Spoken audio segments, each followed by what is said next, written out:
আজকের রেসিপি কচু দিয়ে রুই মাছের ঝোল। বাড়িতে বেশ বড় এক কচু হয়েছে, তাই কচুটাকে তুলে নেব।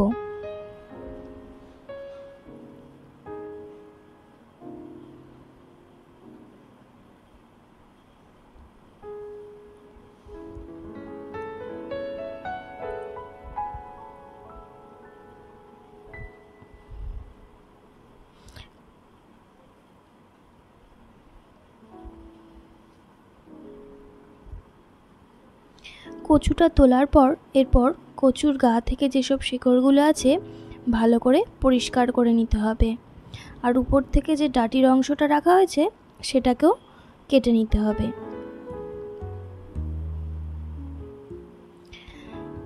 আমি এক বেশ বড় সাইজের রুই মাছ নিয়েছি। রুই মাছটাকে বেশ পিস পিস করে কেটে নেব।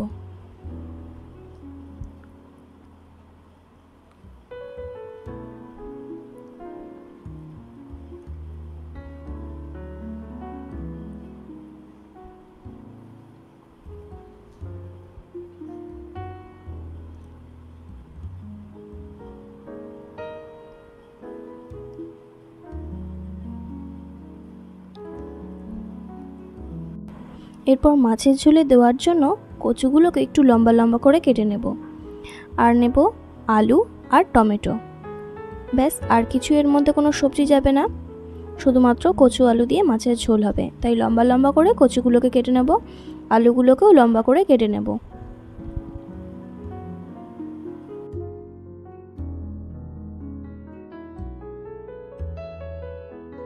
এরপর কড়াইতে তেল গরম করতে দিয়ে আলু আর কচুগুলো দিয়ে ভেজে নেব।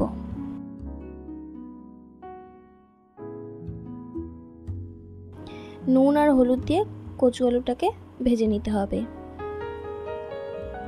এরপর ভাজা হয়ে গেলেই ওই তেলে মাছগুলো ভেজে নেব। আর মশলার জন্য লাগছে 2 চামচ জিরে, আদা, শুকনো লঙ্কা আর কাঁচা লঙ্কা।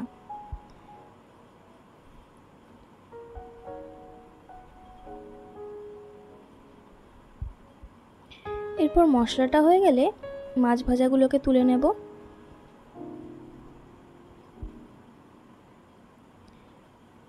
এরপর ওই তেলে শুকনো লঙ্কা আর কালো জিরে ফোড়ন দিয়ে নিলাম। এরপর কুচি করে কেটে রাখা একটা টমেটোও দিয়ে দিলাম।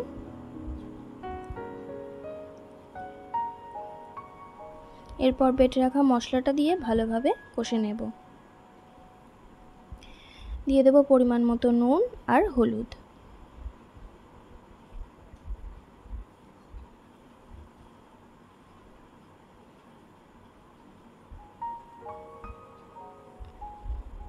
এরপর ভেজে রাখা আলু আর কচুগুলো দিয়ে মশলার সাথে ভালোভাবে কষিয়ে নেব। এরপর মশলাটা যাতে লেগে না যায় তাই অল্প অল্প জল দিয়ে কষাতে থাকবো।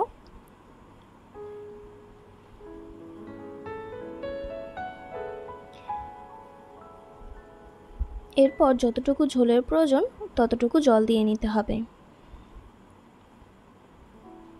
আপনারা বাড়িতে আপনাদের মতো করে তৈরি করবেন।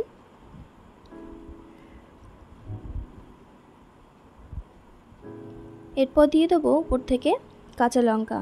আর বলেছিলাম না সাথে একটা টিপস থাকবে, এই সেই আম পাতা। আম পাতাটা দিলে কি হবে, কচুতে যদি কোনো রকম গলা ধরার ব্যাপার থাকে তাহলে কিন্তু সেটা অনেকটাই কেটে যাবে, তাই এই আম পাতাটা দেওয়া হয়। এরপর ভেজে রাখা মাছগুলো উপর থেকে দিয়ে দেবো।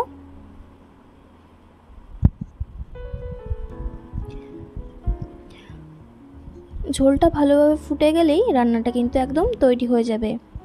রেসিপিটা কেমন লাগলো অবশ্যই জানাবেন, আর ছোট টিপসটা কেমন লাগলো অবশ্যই কিন্তু কমেন্ট করে জানাবেন। আর আমার চ্যানেলটিকে সাপোর্ট করতে ভুলবেন না, একটা সাবস্ক্রাইব করে দেওয়ার অনুরোধ রইল। ধন্যবাদ। ভালো থাকবেন, সুস্থ থাকবেন।